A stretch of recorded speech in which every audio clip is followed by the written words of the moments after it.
And welcome to sim.bc, where it right now is 16:45, and I'm sorry that you have to see that. Of all the 300 videos that I made and that has never happened, I kind of hit it lightly at times, but wow, poor little lamb, poor little lamb. Anyway, mates, that's not what you're here to look at, right? You're not here to look at me comforting my lamp after seriously abusing it, right? I'm sorry, lamp. You're here for another reason, and that reason is the news of the last week. And why did you come to me then? Why did you come here? Why did you come to my little corner of the internet? Why did you come to this specific channel on a Saturday? Or, in retrospect, if you're watching it any other day, but it's released on a Saturday. Well, that is because today, ladies and gentlemen, it's time for the What? It's time for the What? It's time for the what? I can't hear you. It's time for the SNR, the Saturday News Recap, where I go through with you, and you can join in the comment section below if you do not agree with what I'm saying, the news over the last week. And as a rule of thumb, I'm picking up the news pieces that kind of caught my eye, the things that are out there, the things that I like to watch, right? So, if you think they're controversial, if you think that they're not interesting, if you think that, why are these even things from the last week? I haven't seen them, that's because I've picked them out all by myself. But without any further ado, mates, let's get into it. And the first three news pieces are going to be international. The first two are going to be kind of, what should we say, more of reminding news. Yeah, and that is because, and bear with me, mates, bear with me, because usually, in my experience, when it comes to the media, they tend to oversee, an entire event, the entire process of an event, and pick the accumulation of that event and report on that. But then they kind of drop it. So the entire boiling up to the entire process before the event accumulation actually happens, the top of the iceberg, before they even get there, they don't report on it. Why? Well, because it's not interesting, especially not in comparison to all the other news events that are happening around the world that we can be talking about as a media company. So what they tend to do is go from highlight of one event process to another highlight of another event process to the highlight of a completely different event process, right? But I found something that I deemed to be so very interesting as the first two news pieces that I thought, why not take them up? And these are going to be issues. I shouldn't have done that. The first are going to be issues, because there are plain issues. Don't even know what's happening in my mind there when I did that.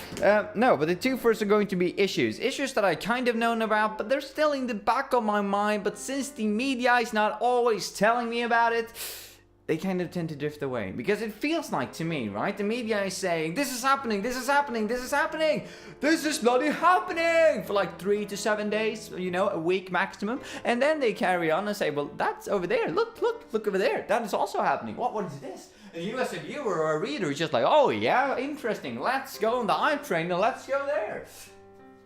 So the first piece of news is Greece hails historic debt relief deal. Because Greece is still in a bit of a trouble, which one can argue is not that big, it's not that surprising, because they did what was equivalent to a bankruptcy for a company a couple of years back. It's not that crazy that they haven't bounced back yet, even though it's approximately 10 years later, but still, to get an entire country back on track, that's just a generation. I feel like that's a fair assumption of what is going to happen. And I saw that the main critique of this deal, and people are saying that, oh, why are we keep lending money to Greece? Why are we keep giving money to Greece? And these were people in the EU, by the way. Let me just say, from a pure economic, egoistic, and individualistic point of view, we're better off with the country that actually contributes to the union, yeah, than a country that's dead and full of problems.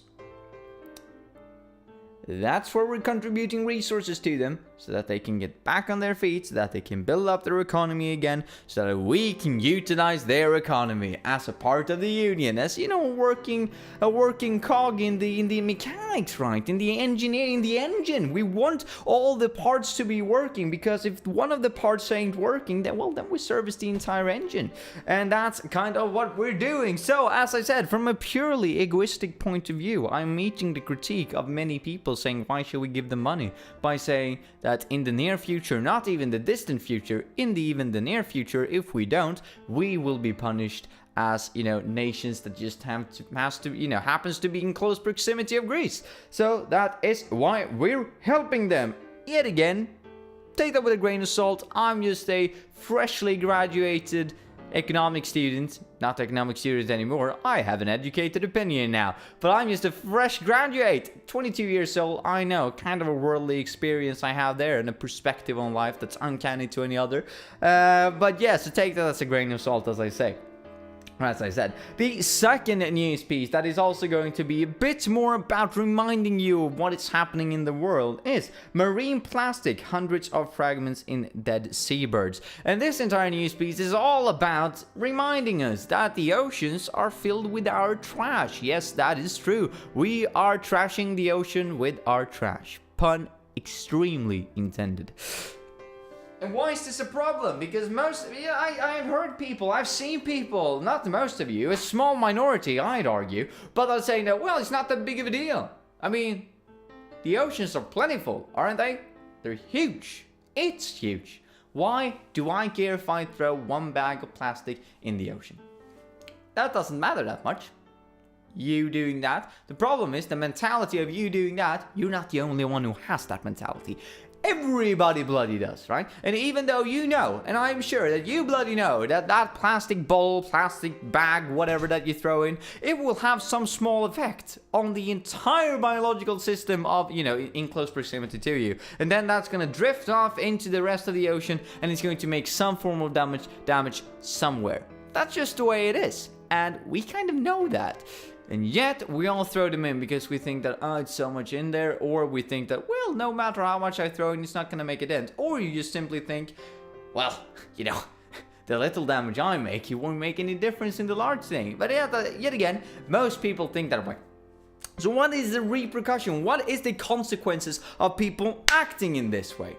Well, that is that seabirds, at the moment, and fish for that matter, are getting their stomachs filled with plastic because they're either eating animals that have eaten plastic, or they're eating plastic directly. Small pieces, huge pieces, whatever, you get it, right? And this means that their stomachs are filled with plastic and they don't have any room for actually eating food. Now, think about that for a while. Imagine that you don't have any room for food in your stomach. That means that you ain't getting no nutrition. That probably means you die. What is the problem with a lot of seabirds dying, you might ask? What is the problem with the bits of fish dying, you might ask? Well, let me just put it like this. Yet again, from a very egoistic point of view. If we look at the food chain, we can see that it's generally smaller fish that are eating small pieces of plastic and then they die. The problem is that larger animals eat those animals and then they're getting filled up with plastic and toxic waste and heavy metals, and so to say. Not heavy metal, yeah, but heavy metal like, you know, the toxic kind. And this just continues all the way up to us, because we're generally on top of the food chain everywhere these days, because, well, that's just the way we operate as humans, right? Can't be modest about it. And if that means that, you know, smaller animals eat, you know, bigger animals eat smaller animals that are filled with plastic, they get filled up with plastic and heavy metals and toxic waste in general, that means that that's going to go all the way up to us. So it does matter. It doesn't matter necessarily for you if a seabird lives or dies, but it's probably going to mean a lot if you or someone close to you is going to live or die based on that they ate a seagull or whatever, a seabird or a fish that was filled with plastic, and then over time they kind of just died because, you know, we trashed the oceans and we disrupted the planet and disrupted all the biological issues with it. But if you're not a big believer of, you know, the food chain, for some reason, I don't know, maybe you were the one bloke in biology who thought that can't possibly be real, that cannot possibly be the case. I do not understand. I can't even fathom that would exist such a complex system that would lead all the way to us. Sure, it might be in a closer proximity, in a closer environment, that would happen, but how can we say for sure that all of the planktons or whatever that is getting eaten by the whales are going to affect us? They're so small. Okay, let me just try and twist that perspective around a bit, and let's just say, if we don't concern the food chain then all the way up to us, we concern it in a bit more of a closed environment, and we're not going to use that as the main issue either. We're going to say, well, if we disrupt one species in the ocean, yeah, like small fish, for instance. Doesn't really matter which small fish it is, does it? Because you probably don't think it matters anyway. If you're one of those people. Otherwise, if you don't, you're completely with me. And this is completely pointless because you're a sound person who have, you know, a sound opinion about life and the environment around you, and you don't trash it. One time fresh for you. But for the rest of you people, you know, the fringe minority, I solely hope. Imagine that all the fish dies because they eat plastic. Sure, because there is anecdotal and factual evidence for this, right? So all the fish dies. What's the matter really? Well, the problem is that if those fish don't exist to regulate what they regulate, that means they eat what they're supposed to eat, they're getting eaten of what they're supposed to get eaten by, so I'd say supposed to, because, well, food chain yet again, but it's not the main issue here, right? Not going to be my main point, but it's going to build upon the idea. That means that the things that they're supposed to eat are probably going to grow out of control. And the things that are going to eat them probably going to starve and die. And if they disappear, the things that they were going to eat are going to grow out of control. And the things that were going to eat them are going to starve. You see the problem? We're picking out one piece of the puzzle, or rather one card from the card house, and the entire card house just crumbles down on itself. Because some species might actually be really happy about that. Wow, no sharks anymore. We can swim as much as we want freely now. Let's just say. And then they eat all of the seaweed, or all of the, you know, all of the coral reefs, or whatever. Now, the seaweeds and the coral stands for a lot of the oxygen production of the earth, more so than the rainforest in Brazil. So, or let's say North South America. You know, the northern part of South America. You get it? Right, good. Well, if they eat all of that, then that is going to be a problem for us. Not necessarily because we don't eat the thing that kills us, just that the thing that we were supposed to eat eats all the things that makes us breathe, and that's kind of an issue. Now, let's take it from another perspective. Let's say that all of the fish dies in the ocean. All of them dies because there's so much plastic, and you think like, well, what's the big deal? Let's just say that then all of the flying things, yeah, all of the birds, that's what they call it in English, all of the birds are probably going to migrate back into land, into mainland, and they're going to start eating rabbits and stuff because they don't have any fish to eat. For once, they're not very good at it because from an evolutionary standpoint, they're made to catch fish, so probably going to starve the most of them and just land and die on land, and that's going to spread all kinds of plague and disease. Otherwise, they're going to land on, you know, they're going to eat all our rabbits and stuff like that, and that's also going to be an issue because yet again, it disrupts the food chain. The same idea of the fish eating everything is going to be applied here. Anyway, mates, feels like I'm carrying on a bit too much about that because it was going to be a quick one, but main point summarized, it's kind of bad. Stop trash the ocean with our trash. Yeah? It's not fresh, mate. The next piece of international news out there, and that's going to be rather quick, actually, I see, based on the time that I am left, is, well, China and the US is kind of in a war with each other. Because you know that most economics and marketing departments like to discuss economics and marketing as if it was war strategy. So they're starting a bit of a trade war, not officially, but it's raking up there. Because the US want to put up tariffs about Chinese import to the country. That means that the Chinese export is going to be hurt. Whilst the Chinese, in retrospect, you know, in retrospect, or rather in contrast to this, in a counteract and a counter movement, is gonna, you know, Newton's laws and all of that. Physics, I'm right? No, okay. They're gonna put up tariffs on their American import to offset this. And will it offset it? Well, yes, in a sense it will, because that just means that if they, let's say, put up a tariff, both of them, for 25% of their import from the other country, that means that money is going to go to the government, and then it's up to the government to just redistribute that as subsidiaries for their American or Chinese export, and then that export money, or rather the money going for the export, is going to kind of offset the tariff to begin with, since it's just towards one nation, and we really simplified it. In theory. Problem is, it never kind of happens that way. The markets will be more inefficient, money was going to get lost, it's going to be corruption, it's going to be problems, yada yada yada. People need to get paid, so that also means that a certain proportion of the money is going to get lost there, and in the end, not enough money is actually going to be used as subsidiaries to defend for the tariff of the other country, and that will mean less trade, and that will affect the rest of the world as well, because of the economic biological food chain, or the economic biological what you would say, system of the world of trading, right?